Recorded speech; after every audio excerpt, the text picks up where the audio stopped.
So guys Docker सीखने के बाद नेक्स्ट चैलेंज होता है स्केलिंग। जब कंटेनर्स बहुत ज़्यादा हो जाते हैं तब उन्हें मैनुअली मैनेज करना पॉसिबल नहीं होता। इसी प्रॉब्लम का सोल्यूशन है क्यूबरनेट्स यानी केएटएस। तो चलिए क्यूबरनेट्स को समझते हैं 120 सेकेंड्स में। सपोज आपके सॉफ्टवेयर की एक ग्रैंड वेडिंग है। हर एक बाराती या फूड स्टॉल एक डॉकर कंटेनर है। अगर बाराती ज़्यादा आ गए तो मैनेज कैसे होगा? तब काम आता है हमारा वेडिंग प्लानर यानी क्यूबरनेट्स। ये पीछे से सारे सर्वर्स को मैनेज और स्केल कर देता है ताकि आपका ऐप ब्लिंकिट या जोमेटो की तरह हैवी डिमांड में भी ना फटे। क्यूबरनेट्स के सेटअप को हम क्लस्टर कहते हैं और इस पूरे सिस्टम का ब्रेन होता है कंट्रोल प्लेन।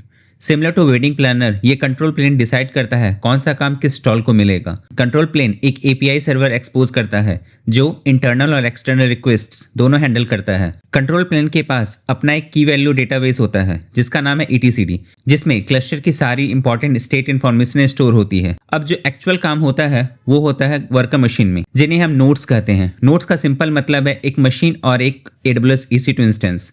हर नोड के अंदर एक छोटा सा एजेंट चलता है जिसे कहते हैं क्यूबलेट। ये क्यूबलेट कंटिन्यूसली कंट्रोल प्लेन के टच में रहता है और नोड का हेल्थ स्टेटस शेयर करता है। हर नोड के अंदर होते हैं पॉड्स। पॉड क्यूबरनेट्स का स्मॉलेस्ट डिप्लॉयबल यूनिट होता है। पॉड को आप ऐसा समझ सकते हो जैसे एक ग्रुप ऑफ कंटेनर्स जो साथ साथ रन करते हैं। जैसे जैसे वर्कलोड बढ़ता है क्यूबरनेट्स ऑटोमेटिकली स्केल आउट करता है, नए नोड्स ऐड करता है, नए पॉड्स क्रिएट करता है।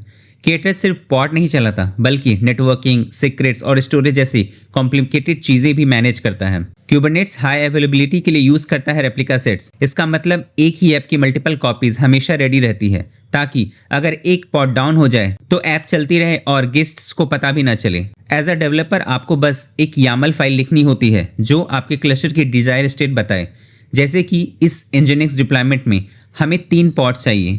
YAML के अंदर आप कंटेनर्स, पोर्ट्स और वॉल्यूम्स डिफाइन करते हो और केएटएस ऑटोमेटिकली इंश्योर करता है कि आपकी ऐप हमेशा अप, रनिंग और हेल्दी रहे। सो गाइस, ये था क्यूबरनेट्स इन 120 सेकंड्स।